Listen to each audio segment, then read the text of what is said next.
Hello everyone, मोर नाम इक्रामुल सरकार और तुम्हारे चाई आसा सरकार क्लासेस आठानी यूट्यूब चैनल। इतिमध्ये मैं शर्ट कुवेश्चनर जिबिलाक कुवेश्चन पेपर सल्व সেইবিলাক ইতিমধ্যে मैं আপলোড কৰিছোঁ। যিসকলে দেখা নাই সেই ভিডিঅ'টো তোমালোকে চাবা। তো এতিয়া মই লৈ আহিছোঁ 2000 মানে আজি হৈ যোৱা কুৱেশ্যন পেপাৰৰ ফুল গ্ৰামাৰ সল্ভ। তো এইটো একেবাৰে বহুত ভালকৈ মই সল্ভ কৰিছোঁ। 100% শুদ্ধতা ইয়াত আছে।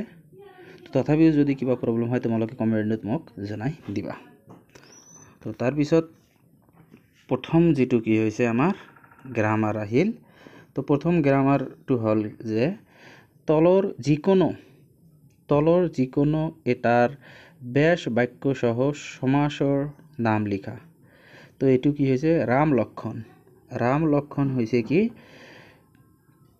ৰাম আৰু লক্ষণ দণ্ড সমাস আৰু ৰত্ন সমাহাৰ এটো হল কি দীঘু সমাস। হাহিৰ যি মুখ কৰ্মধাৰয় সমাস। এটো ভালকে চেক কৰিবা। এতিয়া সব ক'ব পাৰা যে স্যাৰ আপনি তিনটা কি সলভ কৰিলে? তিনটা এই কাৰণে সলভ কৰি আছো যে কোনোবাই একটা লিখিছে, কিছুমানে প্ৰথমটা লিখিছে, কিছুমানে দ্বিতীয়টো লিখিছে, কিছুমানে তৃতীয়টো লিখিছে। সেইকাৰণে মই তিনটাই সলভ কৰি দি আছো।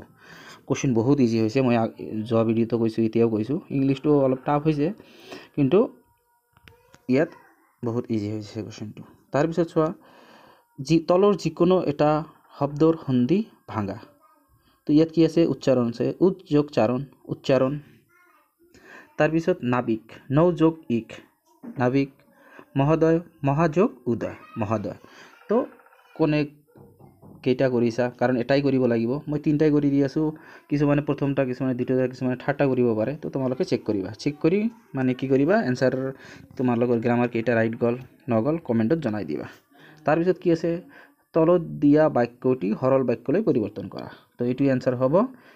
কোশ্চেনটো আছে পৃথিৱী যে ঘূৰণীয়া হয় সেইটো সকলোৱে জানে। তো পৃথিৱী ঘূৰণীয়া সকলোৱে জানে। তাৰপিছত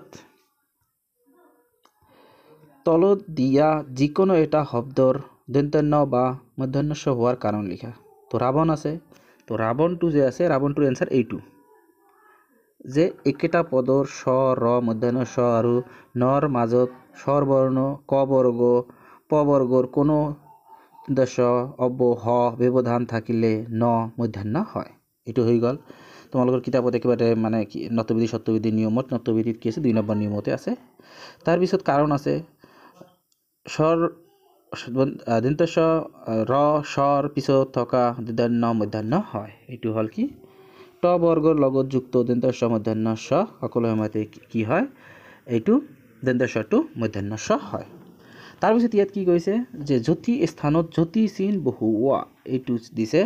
শিক্ষকসকলে অংক কেইটা ঘৰত কৰি আনিবা। তো ইয়াত কি হ'ব, শিক্ষকে ক'লে তাত কমা দিব লাগিব। তাৰপিছত ঊৰ্ধ্বকমা ষ্টাৰ্ট হ'ব, অংক কেইটা ঘৰত কৰি আনিবা। তাৰপিছত ঊৰ্ধ্বকমা শেষ হৈ প্ৰশ্নবোধক চিনটো হ'ব। তাৰপিছত তলত কি আছে যে তলৰ যিকোনো এটাৰ অৰ্থ প্ৰকাশ হোৱাকৈ এটি বাক্য ৰচনা কৰা। তো ডলাৰ বগৰী মানে কি হৈছে অনাই বনাই ঘূৰি ফুৰা। তো তোমালোকে বাক্য ৰচনা কৰি ল'বা। ভাত ঘৰ মানে অতি আপন।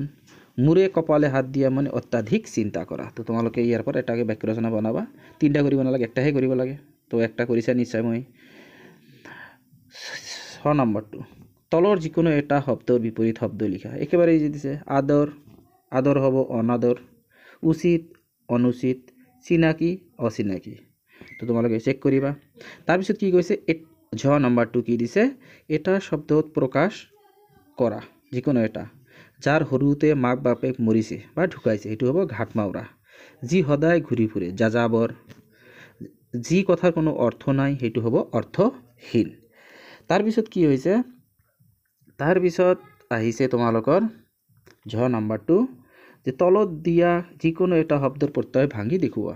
তো মই তিনিটাই কৰি দি আছোঁ। নাও যোগ অৰিয়া নাৱৰীয়া, ফুলনি ফুল যোগ অনি ফুলনি। তাৰপিছত ৰান যোগ অনি ৰান্ধনি। তো চেক কৰিবা। যিকোনো এটা লিখিব দিছে, মই তিনটাই সলভ কৰি দিলোঁ। তাৰপিছত ইও নাম্বাৰ তলৰ যিকোনো এটা শব্দৰ সমাৰ্থক শব্দ লিখা। সমাৰ্থক মানে সেম। এন্ধাৰ মানে তিমিৰ বা অন্ধকাৰ।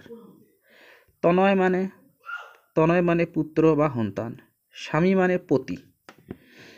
স্বামী মানে পতি তো ইয়াত যিকোনো এটা সমৰ্থক অৰ্থ লিখিব দিছে মই তিনিটাই কৰি দিলোঁ কোনে কোনটো কৰিছা চেক কৰিবা আৰু তলত কি কৰিবা কমেণ্টত জনাই দিবা তাৰপিছত নেক্সটত আহিছে 28 নাম্বাৰ আহিছে যে তোমাৰ দেউতা ঘৰত আছেনে খালি ইয়াত কি দিব লাগিব প্ৰত্যেকবাৰে আহে প্ৰশ্নবোধক ঠিকে থাকিব কেৱল দেউতাৰ লগত ৰা যোগ কৰিব লাগিব তোমাৰ দেউতা ঘৰত আছেনে তাৰপিছত পৰা উপসৰ্গ ব্যৱহাৰ কৰি এটা শুদ্ধ বাক্য লিখিব গৈছে পৰা উপসৰ্গ মানে পৰাজয় তেওঁ যুদ্ধত পৰাজিত হৈছিল হৈ গ'ল বাক্য ৰচনা একেবাৰে ইজি আহিছে তো খালী ঠাইত উপযুক্ত অনুসৰ্গ ব্যৱহাৰ মানে অনুসৰ্গ বহুৱাব কৈছে তো এইটো কি হ'ব তুমি দেখোন স্কুললৈ নগলা এইটো হ'ব খালি কেৱল দেখোন লিখি দিলে হৈ গ'ল তাৰপিছত কি আহিছে তলত দিয়া যিকোনো এটাৰ সমাৰ্থক শব্দ লিখা তো ইয়াৰ মিত্ৰ হৈছে বন্ধু কন্যা হল জীয়ৰী তো মিত্ৰ হল বন্ধু কন্যা হল জীয়ৰী সমাৰ্থক মানে সেম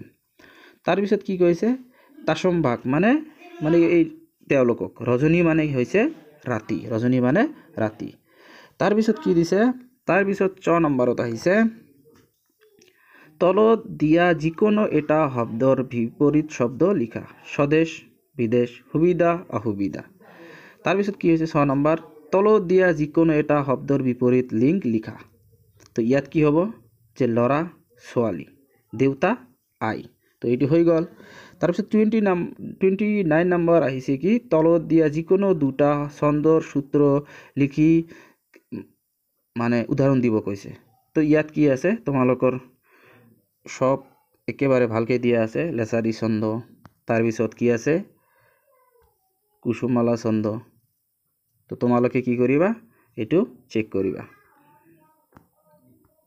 পয়াৰ ছন্দ তো মই অলপ 1 মিনিট মানে মই দেখাই আছোঁ যে তোমালোকে পঢ়িব যাতে সোমাই পোৱা লেছাৰী ছন্দ কি পঢ়ি লোৱা তোমালোকে তাৰপিছত স্ক্ৰীনশ্বট ল'ব পাৰা তোমালোকে তাৰপিছত এইটো স্ক্ৰীনশ্বট লিয়া কুসুমালা ছন্দ কি কোনে বা কোনটা লিখিছা উদাহৰণ সহ লিখিব কৈছে তাৰপিছত এইটো পেজ স্ক্ৰীনশ্বট লোৱা তাৰপিছত চেক কৰা তো মই ভাবোঁ যে তোমালোকে স্ক্ৰীনশ্বট লৈছা তো মই তোমালোকক অলপ আগতে ভিডিঅ'ত মই কৈছোঁ যে সম্পূৰ্ণ তোমালোকক মই কি কৰিম এছামিছৰ গ্ৰামাৰ যিবিলাক থাকে সম্পূৰ্ণ সলভ তোমালোকৰ সন্মুখত দাঙি ধৰিম তো সম্পূৰ্ণ সলভ হৈ গ'ল তো তোমালোকে চেক কৰিবা আৰু তলৰ কমেণ্টত তোমালোকে জনাবা যে কাৰ কিমানটা ৰাইট গ'ল আৰু এই চেনেলটো তোমালোকে ফলো কৰি থাকিবা আমি প্ৰত্যেকটা এক্সামৰ সলিউশন একেবাৰে 100% শুদ্ধকৈ সলভ কৰি দি তোমালোকৰ সন্মুখত দাঙি ধৰিম ধন্যবাদ